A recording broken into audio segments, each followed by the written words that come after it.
keep in mind, I'm a stasis kind of person. I like stasis. So do not decide by what I'm going to say right now that I've chosen a side, okay? I have one side, that's God's side. Consider this. We have agreed that the feminization of society started in the 60s. We have agreed that many MGTOW and incel guys are coming from a single parent family, and a lot of those parents are females.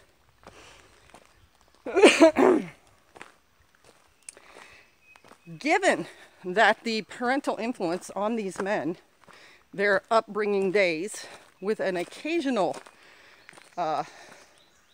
trip with dad or holiday with dad or, you know, the weekly visit or whatever, most of your training came from a woman.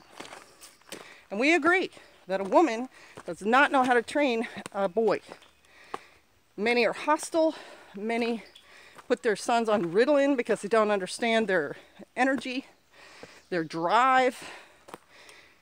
So when you come to adulthood, men who have had this go on in their life, she has taught you how to interact with the world.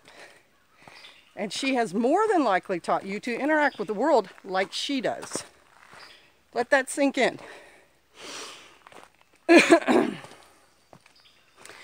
If she has done that, and you are banding together in groups, which women do, and complaining about things that you have no control over, which women do, and saying, I have no other recourse, I am a victim of this society, that's what women do.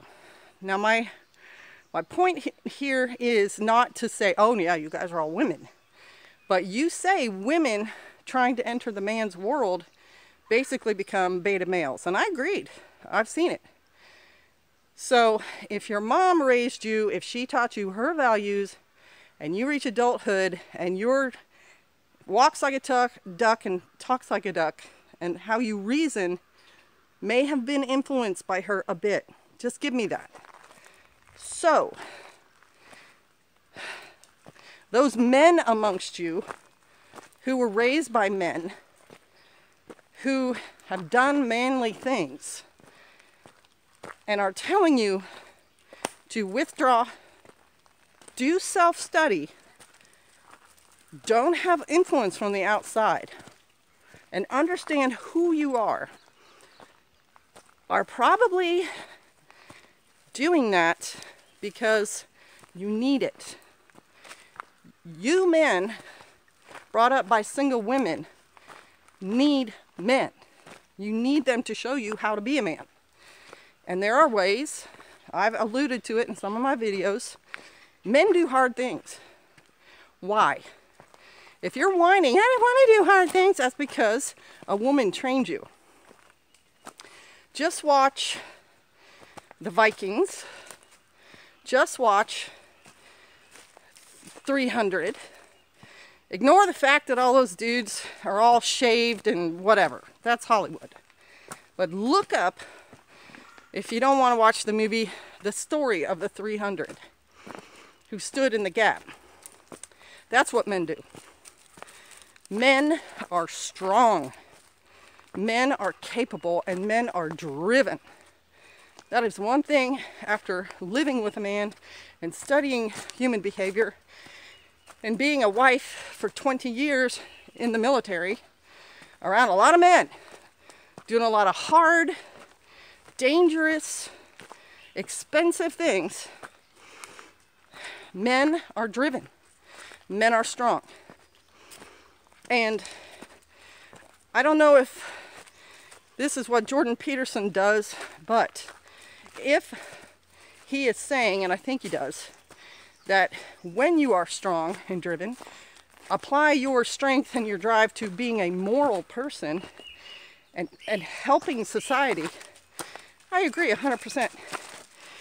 That's why you won't see me totally agreeing with you all when you say things like, I just want to stand back and let it burn, or I can't do anything. I've already given you the example of Pastor Joe and I. We're just one couple. We've spent 37 years in public service. The whole time talking to people about what we think, what we are, showing them who we are. Volunteer firefighters, saving people's houses, coming to accident scenes, trying to extricate people from cars that are crunched around them. Individual action does change things. Does it slowly, but it does. And so I'm going to give you that. And I'm just, you can give me your opinions. You know now that I don't mind. I know sometimes you guys are mad. I get it. You want to vent. I get it. At least for right now, until, you know, somebody pushes me too far and I feel threatened, my channel is a safe place for you guys to vent some of your anger, to tell your story, because I want to hear your story. I don't want you to say they or women in general. I want to hear what happened to you specifically, because for you to say it is going to help you to think about it, understand it, look at it logically, look at it from another side, and help you to get used to it. Because when someone has a trauma, the best way to get over that trauma is not to try to hide it or drown it or inject it away. The best way is to wallow in it, to repeat it over and over and over in your mind, every little detail, every day, all the time. And pretty soon, and I didn't think of this, it was John Steinbeck who came up with this in a character of his that was in World War I and had post-traumatic stress. You just keep replaying it and keep replaying it and keep replaying it and feeling every emotion that comes from it until your brain gets tired of it. And the day comes when you wake up and you're like, you know what? I'm tired of thinking about that. I want to think about something else today. And the next day your brain's like, that other thing was way more exciting than that thing behind us. And pretty soon you're not even thinking about it anymore because you've dealt with it and your brain is tired of it and life is in front of you, and that's what excites your brain. So that's why I'm asking y'all for your testimonies. That's why I'm asking you to talk about these feelings that are vented up in there. And I don't mind. I don't mind if you're angry and you say angry things. I do the very same thing. I don't mind. I know in general you guys are trying to speak. The other thing is, don't get on me now. I want to hear from the feminists. I want to know their story. 2 of them have commented, and I've challenged them and said, what is your story? Why are you like you are? We'll see. We'll see what happens. Yes, I'd be more than happy if you defend me, but understand I'll ask for help when I absolutely need it. Okay, so just think about what I said.